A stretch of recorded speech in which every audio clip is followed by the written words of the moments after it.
On ne reviendra plus. On ne reviendra plus. Le psaume 119, à partir du verset 19, la Bible dit que la terre est un campement. Seigneur, apprends-nous ta parole. On ne reviendra plus. Quand on meurt, c'est fini. Et nous allons nous reposer dans l'espérance de la résurrection. Et si ça, c'est si et seulement si, il y a une condition d'existence. C'est en troisième, je crois, qu'on fait ce coup de maths. La condition d'existence. X existe si et seulement si. Alors, dans l'espérance de la résurrection, si et seulement si, tu as connu le Christ. Si le Christ te connaît, si tu as tissé alliance avec le Christ, dans la parabole de l'homme riche et du pauvre Lazare, pauvre en quoi? Pauvre en péché. Pauvre en péché parce que Dieu n'est pas contre la richesse. Dieu n'est pas contre la prospérité. Mais Lazare était pauvre en péché. Et l'autre, il était riche, non pas seulement en bien, mais riche en beaucoup de péchés. C'est pour cela que lorsque notre Seigneur le rappelle à lui, le riche en péché se retrouve dans les flammes éternelles, alors que Lazare se retrouve dans le sein d'Abraham. Il y a entre vous et nous un grand fossé. Aucune personne ne peut passer du sein d'Abraham à l'enfer et de l'enfer au sein d'Abraham. Et la tourmente que vit l'homme riche est pour toujours, de l'éternité en éternité. Mes frères, je ne pense pas que notre jeune sœur, je ne pense pas qu'elle avait pensé qu'elle allait être rappelée auprès du Seigneur aujourd'hui. Quand je regarde encore dans mon bloc-notes, dans mon calepin, de sa demande de prière, après la fête que nous avions faite, elle n'a pas pensé partir maintenant.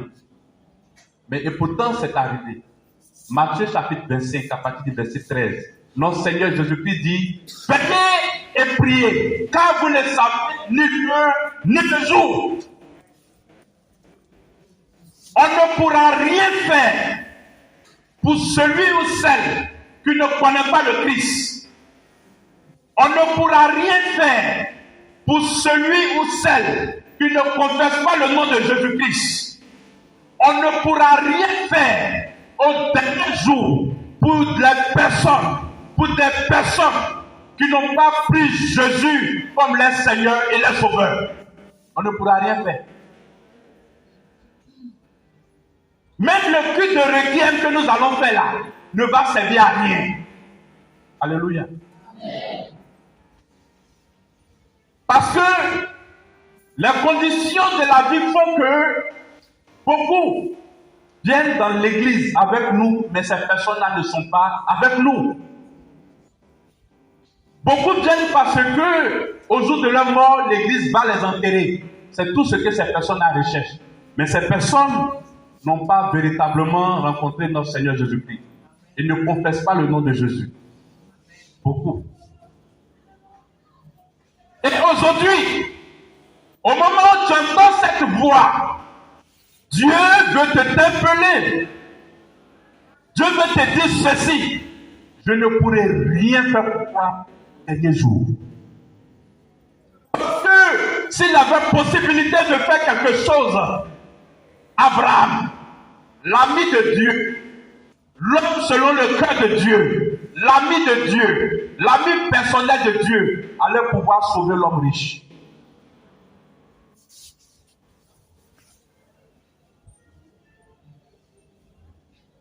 De son vivant, en Genèse chapitre 18, Abraham n'a pas intercédé pour son neveu Lot. Est-ce qu'il n'a pas intercédé pour son neveu Lot? Lorsque les anges sont venus pour détruire Sodome, Gomorrhe et Soir, est-ce que Abraham n'a pas intercédé? Au point où ils sont allés jusqu'à 50 personnes. S'il y a 50 personnes à Sodome et à Gomorrhe, nous n'allons pas détruire Sodome et Gomorrhe. Abraham dit diminuer un peu à 40. Ils disent que mais est-ce qu'on peut avoir 40? Abraham dit diminuer un peu. On n'a même pas pu avoir 10 personnes dans Sodome et Gomorrhe. Pour ne pas que Sodome et Gomorrhe soient détruites. Et la ville de Soar devait être aussi détruite. La ville de Soar, c'est une petite ville qui est juste à quelques kilomètres de Sodome et de Gomorrhe. Mais qu'est-ce qui se passe? Abraham lutte, il intercède jusqu'à ce que les anges disent que nous allons épargner Lot et sa maison. C'est-à-dire que seulement que 4 personnes, Lot, son épouse et ses 2 filles. Bien-aimé dans le Seigneur, Abraham, s'il pouvait faire quelque chose, il allait sauver l'homme riche. Il allait faire en sorte que l'homme riche ne puisse plus souffrir. Mais il a dit, nous ne pouvons plus rien faire. Ça fait peur. Parce qu'une fois que tu es parti, c'est fini, il n'y a plus de rachat. La parole déclare que l'homme vivra seulement une fois. Après, l'homme mourra seulement une fois, après quoi viendra son jugement. Et la Bible dit que vos actes vous accompagneront. Oui, est-ce qu'Abraham pouvait faire quelque chose? Abraham ne pouvait rien faire.